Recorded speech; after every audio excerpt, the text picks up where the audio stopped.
नमस्कार दोस्तों, मेरा नाम है राजेश मिश्रा और आप सबका हार्दिक अभिनंदन हमारे इस चैनल पे, जहाँ पे हम आपके लिए कश्मीर से लेके कन्याकुमारी और गुजरात से लेके नॉर्थ ईस्ट तक के प्रोडक्ट को कवर करते हैं और आपके लिए लेके आते हैं सबसे पहले इंफॉर्मेशन कि कौन सा प्रोजेक्ट किस शहर में लॉन्च हुआ है। पैन इंडिया की इंफॉर्मेशन इस चैनल के माध्यम से हम देते रहते हैं, इसीलिए आपसे गुजारिश है कि इस चैनल को सब्सक्राइब कर लीजिए, कोई भी लॉन्च मिस ना हो। अमूमन हम ए कैटेगरी लिस्टेड डेवलपर की इंफॉर्मेशन इस चैनल के माध्यम से हम लेके आते हैं। सो बहुत सारे यूट्यूब के वीडियोस आप देखते होंगे, कोई सिर्फ गुड़गांव बनाता है, कोई सिर्फ नोएडा बनाता है, कोई सिर्फ पुणे बनाता है, कोई सिर्फ बैंगलोर बनाता है, कोई सिर्फ अहमदाबाद बनाता है। हमारे इस चैनल पे आपको पैन इंडिया की इंफॉर्मेशन मिलती है। तो आज जिस प्रोजेक्ट के बारे में हम चर्चा करने वाले हैं, इनफैक्ट जिस शहर के बारे में हम चर्चा करने वाले हैं, वो शहर है पुणे। एजुकेशनल सिटी बोला जाता है। सो एक से एक बड़े से बड़े इंस्टीट्यूट की हम बात करते हैं या यूनिवर्सिटी की बात करते हैं, वो पुणे में है। सिम्बायोसिस यूनिवर्सिटी हो गई, या इसके अलावा AFMC arm force medical college जो है वो भी पुणे में ही है। उसके अलावा आपका जो AIT army institute of technology वो भी आपको पुणे में मिलता है। अगर आप फौज में जाने की इच्छा रखते हैं तो आपको एंट्रेंस एग्ज़ाम देना होगा NDA का, नेशनल डिफेंस एकेडमी, और वो भी खड़कवासला में यहीं पे है। So it is known as the academic city Pune. Basically ये पुणे जो बसा है वो इस हिसाब से बसा है कि जब अंग्रेज शासन करते थे और मुंबई में होते थे तो छुट्टियां मनाने के लिए यहाँ पे आते थे, पुणे में आते थे। फिर ओवर पीरियड ऑफ टाइम उन्होंने सोचा कि जब छुट्टियां मनाने के लिए यहाँ पे आ ही रहे हैं तो कुछ ना कुछ हम काम भी करना शुरू करें, कुछ ना कुछ यहाँ पे इंडस्ट्री लगाई जाए, और इंडस्ट्रियलाइजेशन यहाँ पे तेजी से होना शुरू हुआ। So this city is also known as the industrial capital of India, जिसमें बड़े से बड़े इंडस्ट्रीज़ की हम बात करते हैं, लाइक किर्लोस्कर, या आपके घरों में जो मोटर होते हैं किर्लोस्कर के, जनरेटर किर्लोस्कर का बनाता है। उस जो जन्मदाता शहर है वो पुणे शहर ही है। इसके अलावा बजाज ऑटो की बात करोगे तो बजाज ऑटो का जन्म ही यहीं से हुआ है, पुणे से बजाज ऑटो का हुआ है। और भी बहुत सारी मैन्युफैक्चरिंग हब है जो आपको पुणे में मिलती है। एंड ईयर 2000 के बाद इस शहर ने जो ग्रोथ और जो लीप लिया है, उस लीप में आज हिंदुस्तान का दूसरा सबसे बड़ा IT सिटी कहा जाता है बैंगलोर के बाद। सो बैंगलोर के बाद अगर कोई शहर हिंदुस्तान में सबसे ज़्यादा IT की एम्प्लॉयमेंट दे रहा है, दिस इज़ पुणे। सो 300 से ज़्यादा IT कंपनीज आपको मिलती है, जिसमें से आपको मिलता है Infosys, Wipro, Sapient, Cognizant, TCS, Tech Mahindra. हर एक IT की कंपनी आपको यहाँ पे मिलती है। और क्योंकि इतनी IT की कंपनीज यहाँ पे आई है तो जॉब क्रिएट करने के लिए यहाँ पे बहुत सारे डेवलपर हैं। जो हाउसिंग डिमांड जो हुई है, जब जॉब क्रिएट हुआ है तो साथ में हाउसिंग डिमांड भी बढ़ी है, तो उस हाउसिंग डिमांड को पूरा करने के लिए यहाँ पे आपको मिलेंगे कौलते पाटिल, आपको मिलेंगे परांजपे, आपको मिलेंगे शाहपुर पॉलम जी, ये सब डेवलपर मिलेंगे। आज हम जिस डेवलपर का प्रोजेक्ट लेके आए हैं वो हिंदुस्तान के नंबर 1 डेवलपर है, एंड दैट इज़ गोदरेज। सो गोदरेज यहाँ पे जो एक इकोसिस्टम क्रिएट कर रहे हैं रेसिडेंट्स के लिए। सो ये अगर आप देखोगे तो टोटल का टोटल जो प्रोजेक्ट है 100 एकड़ का ये प्रोजेक्ट है, जिसको कि हम पार्क वर्ल्ड के नाम से जानते हैं। 100 एकड़, आप समझ रहे हैं, मतलब एक इकोसिस्टम ऐसा क्रिएट कर रहा जा रहा है रेसिडेंट्स के लिए।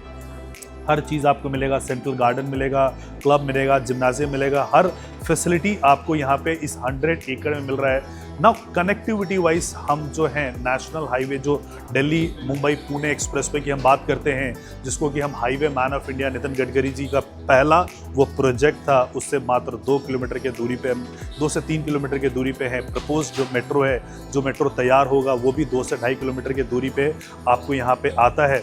सो इसी प्रोजेक्ट में आपको पैचेस में रेसिडेंशियल्स मिलेंगे, ग्रीन फ्रंट के नाम से आपको मिलेगा, इसके अलावा रिट्रीट रेजिडेंसी के नाम से मिलेगा, गेल मिलेगा, ईडन स्टेट आपको प्लॉटेड मिलेगा। हम आज बात करेंगे एक्वा रिट्रीट या रिट्रीट रेजिडेंसी। सो मॉडल के माध्यम से आपको समझाता हूँ कि हम कैसे बना रहे हैं और क्या बना रहे हैं। सो हमारा बेसिकली ये प्रोजेक्ट का मॉडल है, जिसमें कि हम 7 टावर्स डेवलप कर रहे हैं। सो G+37 का इसका हाइट होगा। पोडियम बेस ये प्रोजेक्ट आपका, पोडियम बेस ये आपका प्रोजेक्ट होगा। सो जिसमें कार पार्किंग आपको मिलेगा, रिटेल मिलेगा और 34,000 का क्लब हाउस मिलेगा इस प्रोजेक्ट में। जो 100 एकड़ के हम पार्क वर्ल्ड की बात कर रहे हैं, सो उस प्रोजेक्ट में और भी प्रोजेक्ट्स हैं, लेकिन उसमें से ये वाला जो प्रोजेक्ट है, इसका जो क्लब है वो सबसे बड़ा है। एक्वा नाम इसका इसीलिए रखा गया है कि आपको यहाँ पे एक्वा जिम, वाटर बॉडीज़, ये सारी की सारी आपको चीज़ें यहाँ पे मिलती हैं। पार्क वर्ल्ड के प्रोजेक्ट में मैं खुद भी इन्वेस्टर हूँ। इनफैक्ट एंड यूज़ के बहाने से मैंने लिया है। सो पुणे इज़ अ सिटी जहाँ से मेरी पढ़ाई लिखाई हुई है, एजुकेशन हुआ है, तो एक हमेशा एक कनेक्ट रहता है, एक इमोशनल कनेक्ट रहता है। इसीलिए मैंने भी अपना जो फ्लैट है इसी ही प्रोजेक्ट में मैंने इन्वेस्टमेंट किया है। Unit number 1004 belongs to me. Now ये जो टावर्स आप देख रहे हो G+37 के आपको टावर्स मिलेंगे। सो इसमें 1 BHK, 2 BHK एंड 3 BHK का कॉन्फ़िगरेशन आपको मिलेगा। 1 BHK का जो है कॉन्फ़िगरेशन जो है वो 588 स्क्वायर फीट का है और 588 स्क्वायर फीट का जो प्राइस है वो 78 लाख रुपए का आपका प्राइस आता है। पोजीशन जो है 2030 तक आपको हैंड ओवर हो जाएगा। तो 4 साल में आपको इजी पेमेंट प्लान के माध्यम से आपको पैसा देना है। अभी जो आपको पैसा देना है इट इज़ ओनली 99,000 रुपीज़ और वो 99,000 रुपीज़ जीरो EOI में कन्वर्ट हो जाएगी। उतने का ही आपको डिस्काउंट आपको मिल जाएगा अलॉटमेंट के समय पे। सिमिलरली 2 BHK का जो है लगभग 850 स्क्वायर फीट के है और उसका जो प्राइस है वो 1,21,00,000 रुपए का आपका प्राइस है। सो बेसिकली अब हम चलते हैं और इसका सैंपल देखते हैं कि ये बन के तैयार कैसे हो। अब हम आ गए हैं अपने सैंपल फ्लैट में। ये हमारा सैंपल फ्लैट है। सो ये आप यहाँ से एंटर करते हो और एंट्रेंस के साथ ही ये आपको मिलता है आपका ड्राइंग हॉल और ये ड्राइंग हॉल के साथ आपको ये मिलता है बालकनी और बालकनी से ये आपका सेंट्रल गार्डन का आपका व्यू आता है। बहुत ही खूबसूरत व्यू आपको मिलेगा सेंट्रल गार्डन का इस फ्लैट से आपको। और ये आपका ड्राइंग के साथ ये आपका डाइनिंग एरिया आपका आता है और ये आपका किचन है which is 10x7.1 so which is a decent size L shape में आपका ये है। और ये आपका क्योंकि ओपन इसको रखा गया है तो आपको जगह यहाँ पे बहुत ही ज़्यादा मिलता है। और किसी भी गृहिणी के लिए जब हम बात करते हैं कि घर लिया जाता है तो गृहिणी के लिए लिया जाता है, तो किसी भी गृहिणी के लिए जो सबसे इम्पॉर्टेंट कोना घर का हिस्सा होता है वो किचन होता है। तो किचन को हमने इस प्रकार से L शेप में बनाया हुआ है। काफ़ी जगह दिया गया है ताकि अगर आप संयुक्त परिवार में भी रहते हैं तो जेठानी और देवरानी एक साथ मिलकर यहाँ पे खाना बना सके, या सास या बहू भी हो तो दोनों के लिए बराबर का यहाँ पे जगह हो। और साथ में ये आपका यूटिलिटी एरिया हमने यहाँ पे दिया है, वेट एरिया दिया है, जहाँ पे कि आप अपना वॉशिंग मशीन या डिश वॉशर वगैरह रख सकते हो। यहाँ पे वॉशिंग वगैरह के लिए वेट एरिया का प्रोविज़न हमने दिया है।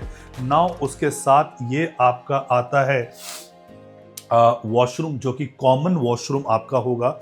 सो ये इसका साइज़ है 7.4 × 4.45। सो ये भी अच्छा साइज़ है।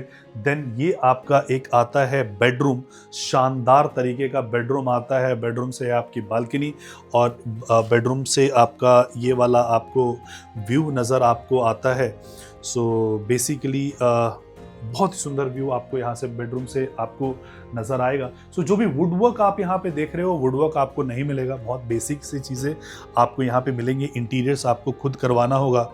सो ये आपका मास्टर बेडरूम है। मास्टर बेडरूम में ये आपका वॉशरूम हो गया विच इज़ 7.4 × 4.5 का साइज़ है। एंड जो आपका बेडरूम है वो आपका 13 × 10 के साइज़ में आपका है। तो बेडरूम का अच्छा खासा साइज़ है। आप देख सकते हो कबर्ड लगा के हमने दिखाया हुआ है कि कितना स्पेस यहाँ पे है, कैसे स्पेस को आप यूटिलाइज कर सकते हो। और ये आपका बेडरूम के साथ आपका बालकनी है। सो बेसिकली 2 बालकनी आपको इस फ्लैट के साथ मिलेंगे, एक आपका मास्टर बेडरूम के साथ और दूसरा जो आपको मिलेगा वो ड्राइंग हॉल के साथ आपको मिलेगा। और जो दूसरे बेडरूम है ये वाला बेडरूम, इसके साथ आपको व्यू मिलता है। सो ये आपका ड्राइंग हॉल का एरिया आ रहा है, सारी चीज़ें आ रही, तो बहुत ही अच्छा और डिसेंट साइज़ में इसको बनाया गया है। अगर आप साइज़ देखोगे तो 15.5 × 11 का ये आपका साइज़ है। सो पुणे जैसा शहर है। सो पुणे अगर हम रियल एस्टेट इंडस्ट्री के हिसाब से अगर हम बात करते हैं तो अगर आप देखोगे तो पुणे जो है अंडर वैल्यूड, अभी भी अंडर वैल्यूड है। अगर किसी एक शहर को आपको पकड़ना है कि वो अंडर वैल्यूड कौन सा है तो वो पुणे है। Pune is the only market, primary market की हम बात कर रहे हैं, जहां पे पूरे देश में सबसे ज़्यादा ट्रांजैक्शन होती हैं। 2 लाख से ज़्यादा ट्रांजैक्शन पर ईयर में होते हैं। अगर आप दिल्ली जैसे शहर की बात करते हो तो वहाँ 500 भी ट्रांजैक्शन नहीं होते हैं। हम प्राइमरी मार्केट की बात कर रहे हैं कि बिल्डर से जो कंज्यूमर को जा रहा है। सो यहाँ पे इतनी तेज़ी से यहाँ पे डिमांड्स बढ़ रहे हैं, IT कंपनीज आ रही हैं, बाकी कंपनीज भी यहाँ पे आई हैं, और यहाँ पे जो रियल स्टेट का फोमो नहीं है, एक्चुअल बायर्स आपको यहाँ पे मिलते हैं। रेंटल यहाँ पे बहुत ज़्यादा हाई है। 1 BHK का जो रेंटल है 30 से लेके 35,000 रुपए का इस एरिया में है। और मैं खुद गवाह हूँ, मैं आज पुणे में आया हूँ और ब्लू रिज में रुका हूँ। ब्लू रिज में ग्रुप फ्लैट नंबर 802 आप जाके चेक कीजिएगा Airbnb पे, तो आपको किस रेट में आ रहा है। बहुत ही शानदार तरीके से बनाया गया है। I must say congratulations to the host जिसने वो इतना बढ़िया तरीके से उसको बनाया हुआ है। तो 30 से 35,000 रुपये का रेंटल आपको मिलता है। अमूमन मेरी ये टेंडेंसी है कि कभी भी मैं ट्रैवल करता हूँ तो होटल में स्टे ना करके Airbnb लेना, बिकॉज बाहर का खाना प्रेफर नहीं करते हैं और खुद खाना बनाने का शौक है। दिल्ली में रह के वो उतना समय मिल नहीं पाता है कि आप बना पाते हो। तो कहने का तात्पर्य ये है कि यहाँ पे 1 BHK का जो फ्लैट है वो फिलहाल के लिए अगर आप Airbnb के माध्यम से देते हो तो 30 से 35,000 रुपये में, अगर Airbnb में नहीं भी देते हो, किसी को फिक्स्ड इनकम के लिए अगर आप लॉन्ग टर्म के लिए देते हो तो भी 20 से 25,000 रुपये का आपका आ जाएगा। 4 साल के बाद इसका पोजीशन आना है तो तकरीबन 35 से 40,000 का आप रेंटल इनकम एक्सपेक्ट कर सकते हो। तो पुणे का जो रेंटल इनकम है रेजिडेंशियल का वो आपका 4 से लेके 5% है, जो कि अमूमन बाकी के शहरों में नहीं होता है। सो पुणे आप अगर देखोगे तो इस तरफ से जो पुणे है बढ़ रहा है, हिंजेवड़ी, बालेवाड़ी, वाकड़, और उधर से जो मुंबई है वो एक्सपैंड होते हुए नवी मुंबई, खपोली। तो आगे के टाइम पे आप देखोगे कि दोनों ट्विन सिटी में कन्वर्ट हो गए हैं। उसी का जो पहला प्रोजेक्ट है जो कनेक्टिविटी का मिसिंग लिंक, वो 1 मई लेबर डे के दिन इनॉग्रेट होना है। सो पुणे से लेके आपका तलेगांव से लेके इनफैक्ट जो आपका खपोली का डिस्टेंस रह जाएगा वो मात्र 20 मिनट का रह जाएगा। इतने तेज़ी से इंफ्रास्ट्रक्चर यहाँ पे डेवलप हो रहा है। तो आप किसी IT कंपनी में हैं, अभी अभी नया नौकरी करने के लिए आए हैं और चाहते हैं कि आप अपना आशियाना बनाएं, सस्ते रेट में बनाएं, या आप दिल्ली NCR से हैं, कहीं बाहर से हैं और चाहते हैं कि अच्छा रेंटल यील्ड कमाएं, क्योंकि वहाँ पे तो रेंटल यील्ड 1 से 1.5% है, तो यहाँ 4 से 5% है। तो कमाना चाहते हैं तो गोदरेज जो कि हिंदुस्तान का नंबर 1 डेवलपर है, पार्क वर्ल्ड जो कि बहुत अच्छा जगह है, पुणे जैसा शहर है, वहाँ पे आप ये कर सकते हो। बाकी इस वीडियो को यहाँ तक देखने के लिए आपका धन्यवाद, आभार। आपको कोई भी डाउट हो, कोई भी क्वेरी हो तो आप नीचे दिए गए नंबर पे कॉल कर सकते हैं या व्हाट्सएप कर सकते हैं। यहाँ तक वीडियो देखने के लिए धन्यवाद। जय हिंद, जय भारत, जय महाराष्ट्र।